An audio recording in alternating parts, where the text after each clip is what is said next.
Olá, bem-vindos a todos aqui ao nosso canal, o canal Dantas pelo Mundo.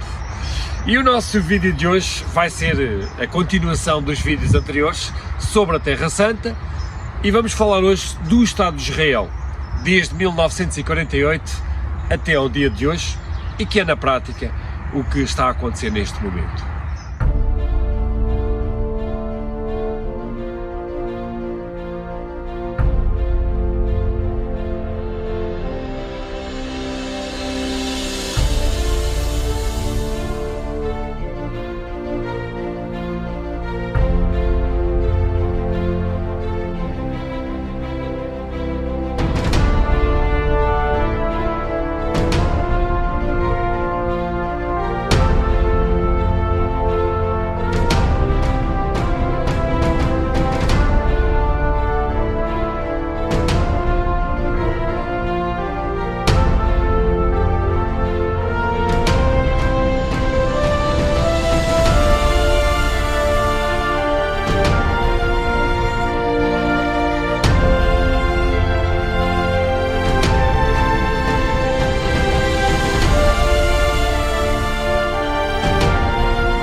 Neste vídeo eu vou falar sobretudo da história daquele espaço recente.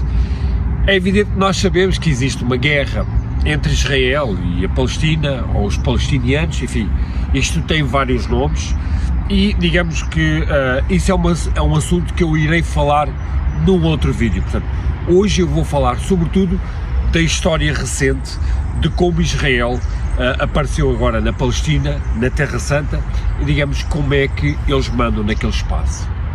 Mas para falar desta história recente de Israel, isto não é fácil, ok? Nem é pacífico. Quer dizer, se eu perguntar a um judeu, ele vai dizer que há uma história.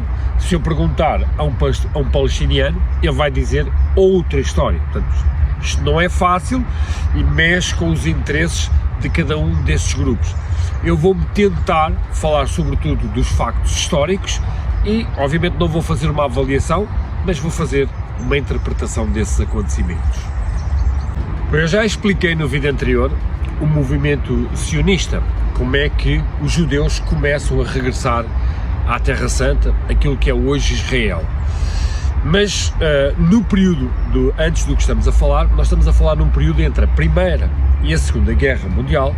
Quem na realidade tinha o controle do local eram os ingleses.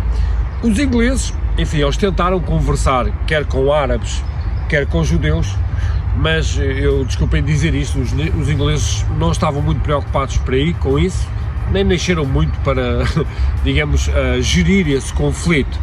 E então vai começar aqui a tensão entre Israel e os árabes. E o que é que vai acontecer? Durante este período, entre as duas guerras, os árabes, percebendo que estão a perder o seu território, começam a atacar posições judaicas e os judeus, para se defender, começam a criar pequenos grupos paramilitares. Ou seja, estamos a falar que não é um exército, mas são grupos que eles criam armados para se autodefenderem. Então temos o final da Segunda Guerra Mundial. E a Segunda Guerra Mundial trouxe ao mundo aquilo que aconteceu aos judeus, nomeadamente aquilo que nós chamamos o Holocausto. E é uma coisa engraçada que vai acontecer, obviamente que a comunidade internacional vai ficar, entre aspas, com pena dos judeus E vai nascer também uma organização que ainda hoje existe, que é a ONU, e os ingleses, que na altura mandavam no espaço, vão deixar para a ONU a decisão final sobre o que acontecer naquele território. Então o que a ONU vai fazer? Vai dar origem a uma resolução, é a resolução 181, de 29 de novembro de 1947, em que, na prática, ela divide o território entre judeus e palestinianos. E para os judeus, o importante era dar 2 acessos ao mar, então dão aos judeus a parte norte do país, com a base principal em Haifa, e também o deserto do Negev, para terem acesso ao Mar Vermelho. Portanto, Mar Mediterrâneo, Mar Vermelho. E aos palestinianos dão-lhe o norte oriental do país, para terem acesso ao lago de Tiberíades, e dão-lhe sobretudo uma faixa, que ainda hoje conhecemos como a faixa de Gaza, com acesso ao Mediterrâneo. O que é que aconteceu à cidade de Jerusalém? Pois esse foi o verdadeiro problema.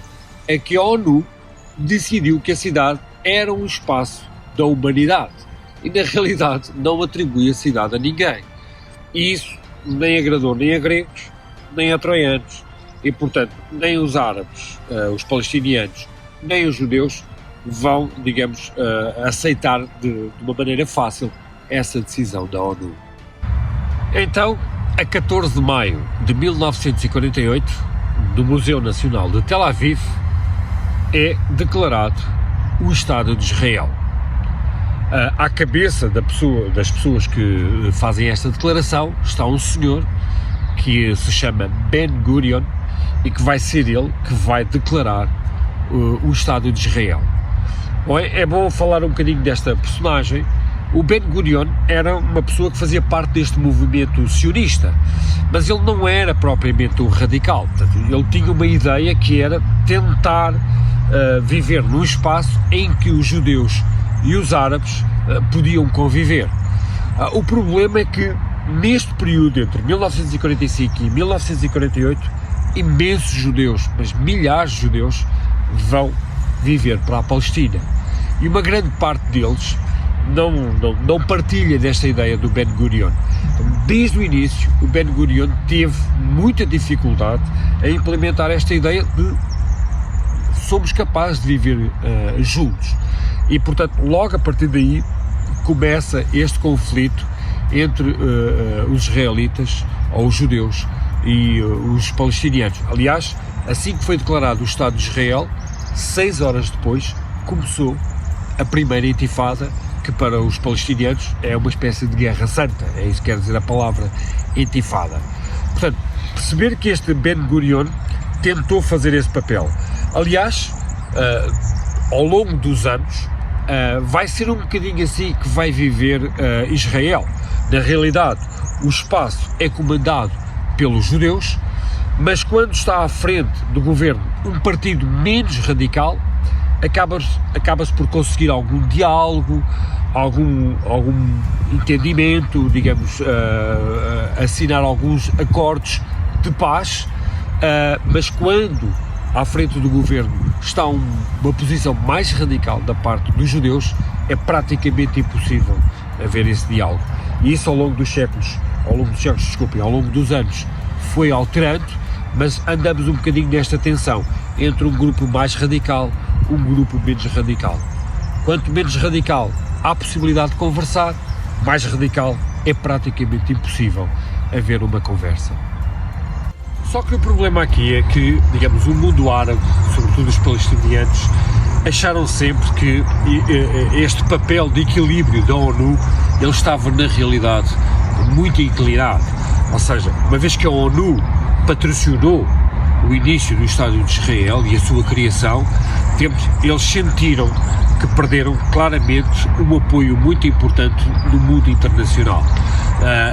Eles ainda vão criar aquilo que nós hoje conhecemos como a Liga Árabe, e ela nasceu, digamos, como uma oposição a este Estado de Israel, mas na realidade desde o início eles sentiram que, do ponto de vista da intervenção ou do ponto de vista de ter algum tipo de influência nas decisões ao nível mundial, eles tiveram sempre um pé atrás dos judeus e nunca tiveram ao mesmo nível da sua capacidade de decisão.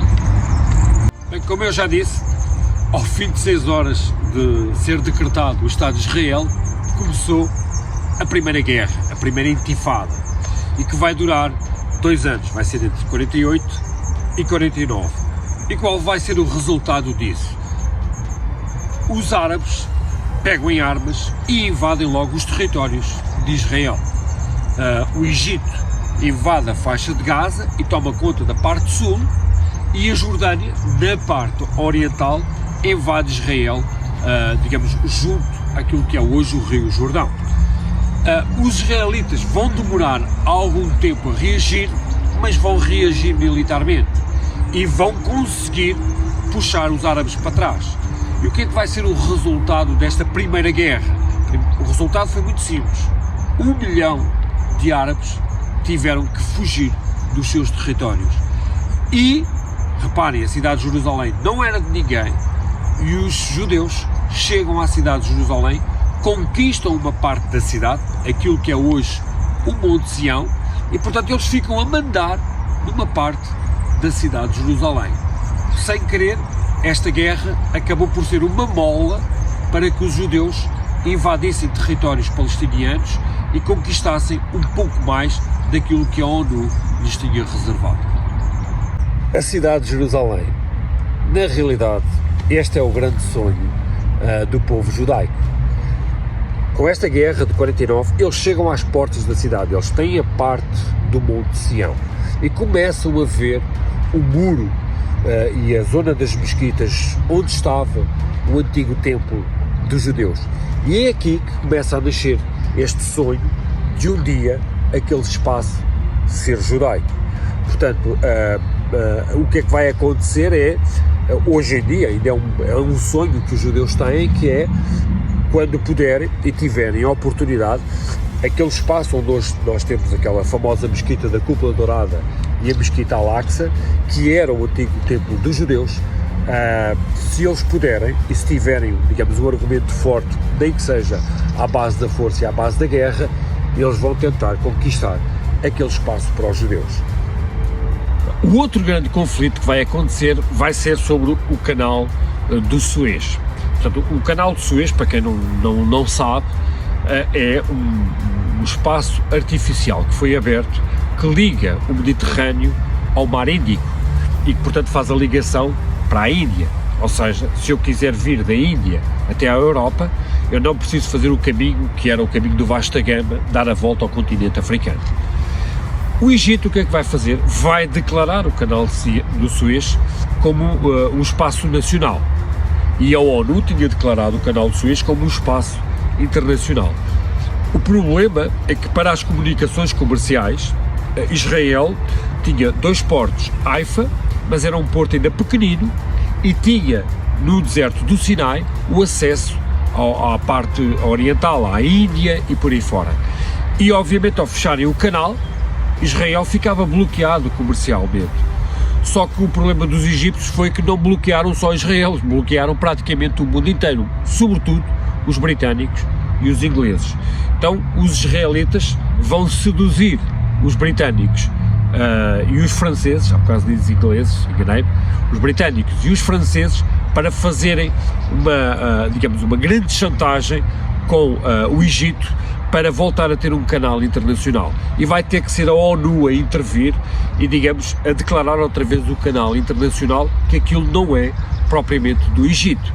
E, portanto, essa foi outra batalha que os israelitas ganharam neste confronto internacional, digamos, para ver quem tinha mais poder sobre os locais. Bom, em 1967, entre o dia 5 e 10 de julho, temos a famosa Guerra dos 6 Dias. O que é que na realidade aconteceu?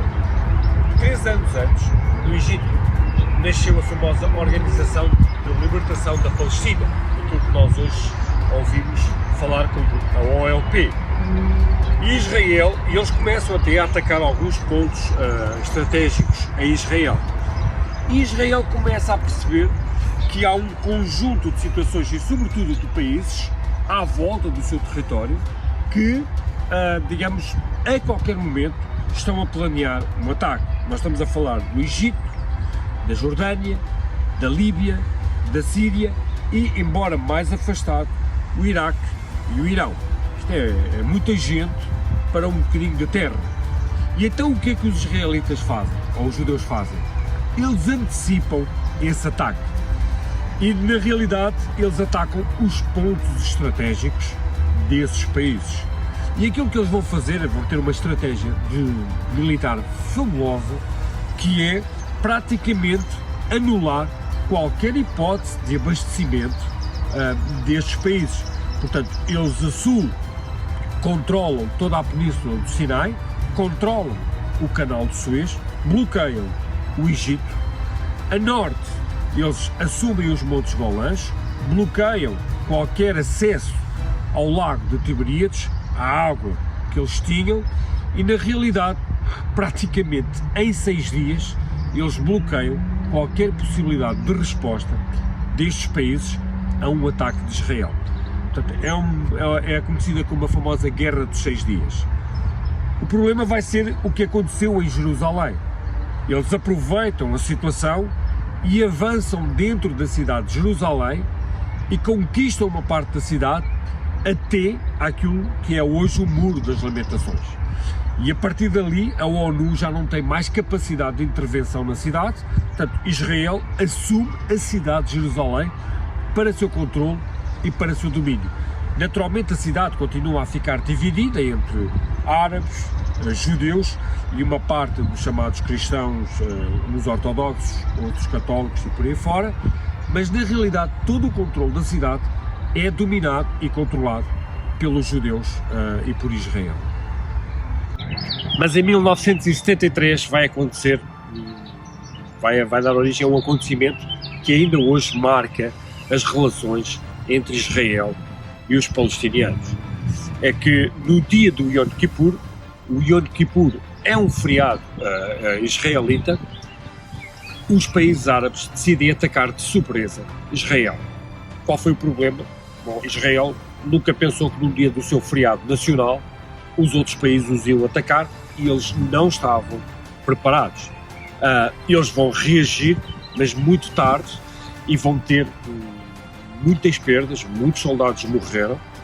É verdade que eles conseguem reagir e, digamos, defender-se, mas o que é que vai criar nos judeus? Vai criar esta ideia de que nós não podemos mais confiar nesta gente e a partir de hoje nós não podemos mais estar desatentos e despreparados para uma situação como esta. E é a partir de 1973 que eles vão praticamente mudar, digamos, o conceito de autodefesa de Israel. E começam, evidentemente já existia a Mossad, que é a famosa, uma espécie de polícia secreta israelita, mas é aqui que a Mossad ganha uma grande importância, é aqui que começam a fazer resposta aos atentados palestinianos e árabes, ou seja, no fundo é olho por olho, dedo por dedo. Vocês atacam-nos de uma forma cobarde, nós também vamos atacar de uma forma cobarde. Portanto, a partir de 1973 foi praticamente impossível haver uma conversação de paz entre estas duas partes. E na realidade Israel vai pedir apoio, reparem, aos Estados Unidos e à União Soviética da altura. E eles vão apoiar Israel naquela posição e naquele espaço. Portanto, a partir daqui está praticamente declarada a guerra e a separação entre estas duas posições. Mas este conflito de 1973 vai dar origem a uma nova situação. E qual vai ser ela? Vai ser que Israel, para se defender, decidiu tomar o controle de todo e qualquer acesso à água. E por isso não dá mais autorização a qualquer nenhum país árabe para ter acesso ao lago de Tiberíades e também na zona sul do Mar Vermelho. Eles controlam toda a península do Sinai. O que é que os árabes vão fazer? Como não têm capacidade militar, vão fazer um boicote. Uma coisa que os árabes têm é o petróleo. E então o que é que eles vão fazer? Eles não vão vender petróleo para os países ocidentais.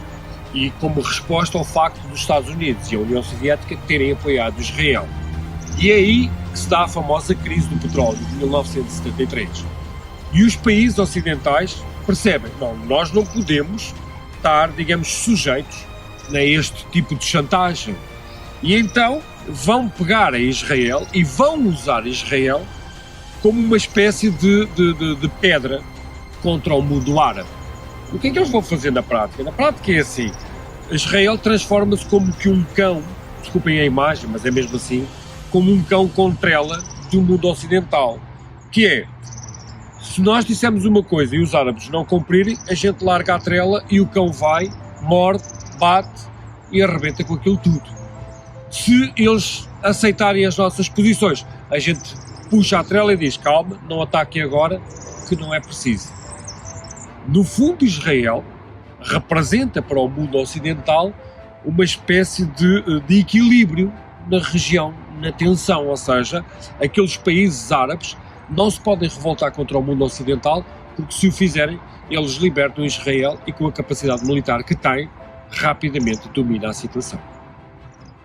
Entretanto, em 1987, vai haver aqui um pequeno volte-face, que é a famosa Revolução das Pedras. Apesar de tudo, a tensão continuou e os palestinianos, sempre que pudessem, eles reagiam, digamos, ao poder israelita.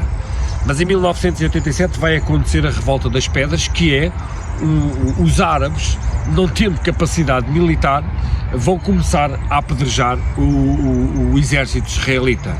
E qual vai ser a resposta do exército israelita? Vai ser com tiros e mísseis e rockets. E isso vai despertar a atenção mundial, porque o mundo vai perceber que há claramente ali um desequilíbrio de forças. Há uns que estão a atacar com pedras e os outros respondem com mísseis.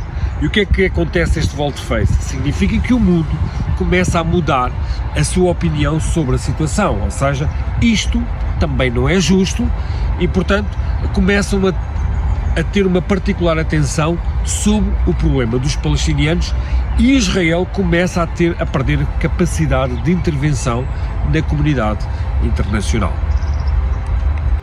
Neste momento, a comunidade internacional percebe que tem que encontrar uma solução para o problema.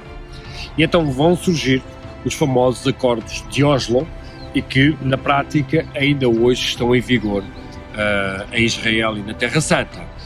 E o que é que foi esse acordo de Oslo?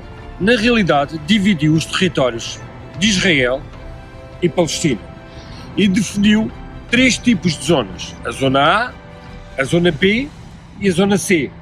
O que é isso na prática? A zona A é um território controlado completamente pelos palestinianos e temos hoje aquilo que é, por exemplo, a Palestina com a capital em Belém. Portanto, eles têm, aquilo é Palestina e tem a polícia palestiniana, as pessoas que lá vivem são árabes e, portanto, não têm nenhuma influência israelita. Depois temos a zona B, em que é misto, ou seja, são árabes que lá vivem, mas a segurança e o controle da segurança é feito por Israel. Só para dar o exemplo, imaginemos que o Presidente da Câmara é palestiniano, mas o chefe da polícia não pode ser palestiniano, está bem? E depois temos a zona C, que é uma zona que são palestinianos que lá vivem, mas tudo é controlado pelo Estado de Israel. E só o exemplo disso temos a cidade de Jerusalém. Portanto, uma parte da cidade de Jerusalém são árabes, são palestinianos, mas toda a cidade hoje é controlada pelo poder dos judeus ou pelo governo de Israel. Tudo isto foi muito bonito, só que não resultou, porque na prática aquilo que eles criaram foi um país artificial. Se nós quisermos dizer, a Palestina como país não existe. Na prática, nós só temos 3 bolhas, que são zona A, que é a faixa de Gaza, lá no norte, na Líbia, no Hezbollah, e a zona de Belém. Todas as outras zonas que fazem fronteiras com os outros países são zonas B e são controladas, em termos de segurança, por Israel. E depois as zonas que estão dentro de Israel, mesmo que sejam árabes, é Israel que o controla. Portanto, na prática, esse acordo de Oslo criou um país fantasma. O que é que permitiu? Permitiu que Israel reconhecesse a Palestina, isso é um ponto positivo, mas na prática eles não resultou em praticamente nada de autonomia para os palestinianos. É na realidade um falso país que apareceu ali. Então agora eu vou explicar a segunda intifada, a segunda Guerra Santa dos palestinianos. Depois destes acordos de 1990, na realidade assistiu-se a um período mais ou menos pacífico, e até foi engraçado que ele nunca foi totalmente pacífico, ou seja, os palestinianos sempre que podiam atacavam algumas posições judaicas e os judeus defendiam-se. Mas os judeus criaram uma ideia de que poderia haver paz e até escolheram para governo partidos que eram a favor, digamos, de um diálogo com os palestinianos. Só que durante 10 anos isso não funcionou e a determinada altura a população judaica fartou-se da situação e disse: mas nós queremos paz ou queremos segurança? E a determinada altura eles vão optar pela sua segurança e vão começar a escolher partidos mais radicais, que na prática é o que ainda hoje temos a governar em Israel, o Likud, com o Benjamin Netanyahu. E então, na prática, o que vai resultar isto vai, cada uma das posições vai se tornar mais radical, e no ano 2000, digamos, um dos ministros de Israel faz uma visita ao espaço das mesquitas. Eu já falei disto. Os árabes entenderam aquilo como uma grande provocação, porque para os israelitas era visitar um espaço que era controlado por eles.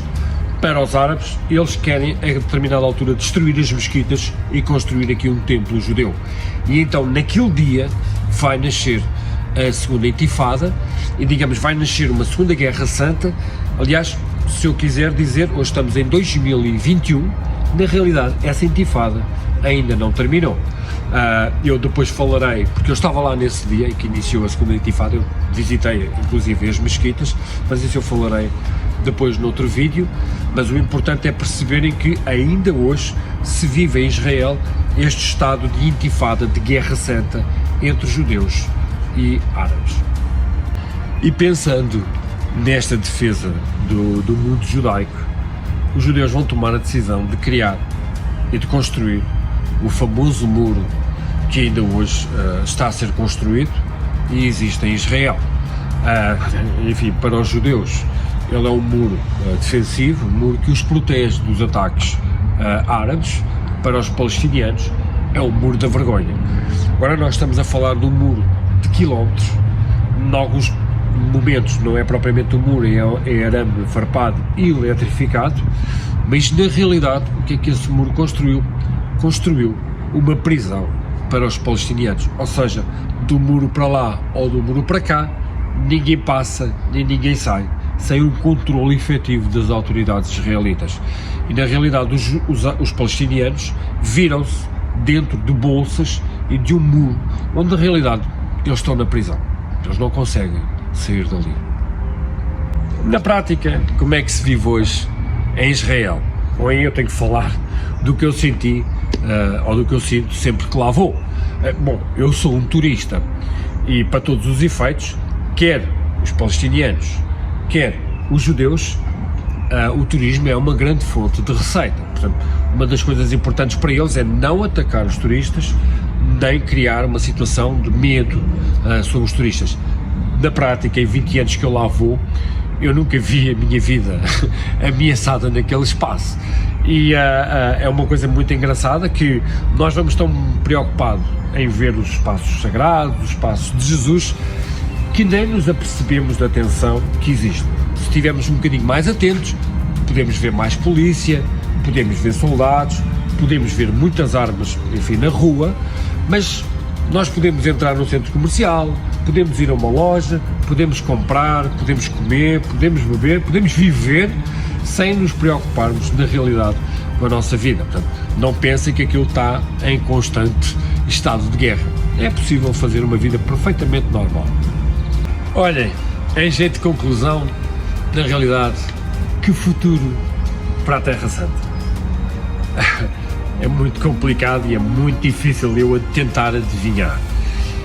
Muito honestamente, quer dizer, lembrem-se que desde David até aos dias de hoje, só a partir de 1948, os judeus voltaram a ter um território, um sítio onde eles se identificam. Portanto, eu não prevejo que com muita facilidade eles abdiquem do seu território.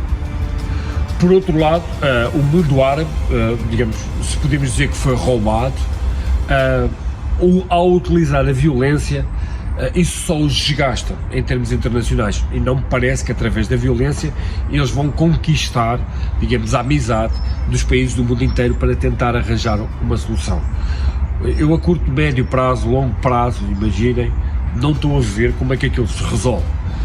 Para mim só tem duas soluções: ou eles entram definitivamente em conflito e, entre aspas, uma das partes arrasa-se, ou então têm que se sentar mesmo a uma mesa e com franqueza falarem olhos nos olhos e discutirem a sério o problema, que não é um problema de paz ou de guerra, é um problema de futuro, de esperança, que os jovens que vão nascer possam sonhar com o futuro ao viver naquela terra. E depois os países árabes também não estão propriamente numa perspectiva de paz, portanto eles estão constantemente a entrar em conflito naquela zona. A questão é que os países ocidentais já perceberam isso, que é uma zona de tensão, que é uma zona de conflito, mas perceberam que têm ali uma espécie de aliado. Nós, se quisermos, estamos a falar de uma espécie de guerra fria, ou seja, não há propriamente uma guerra aberta, mas se os árabes, ou o mundo árabe, tentar alguma ação contra o mundo ocidental, eles têm ali um país que militarmente, logo no imediato, lhes faz frente e os põe em sentido. E, portanto, no fundo, Israel acaba por ser, para os países ocidentais, e estamos a falar Europa e Estados Unidos, estrategicamente fundamental. Alguém que mantém a tensão constante no local e alguém que mantém aquilo em sentido permanentemente. E, portanto, não há muito espaço para estar a criar grandes conflitos ou grandes tratados de paz. Não há mesmo. E com este vídeo, olha, terminamos esta história de Israel, que vem desde a Bíblia, que é um bocadinho aquilo que para os cristãos é a história da salvação, mas depois eu passei por uma parte da história da humanidade e falei do conflito atual entre Israel e os palestinianos. Eu espero que tenham gostado, espero que tenha ajudado, espero que tenham entendido e pronto. E assim terminamos e cá nos vemos daqui a uma semana para o próximo vídeo, tá bom? Tudo bom com vocês e até à próxima.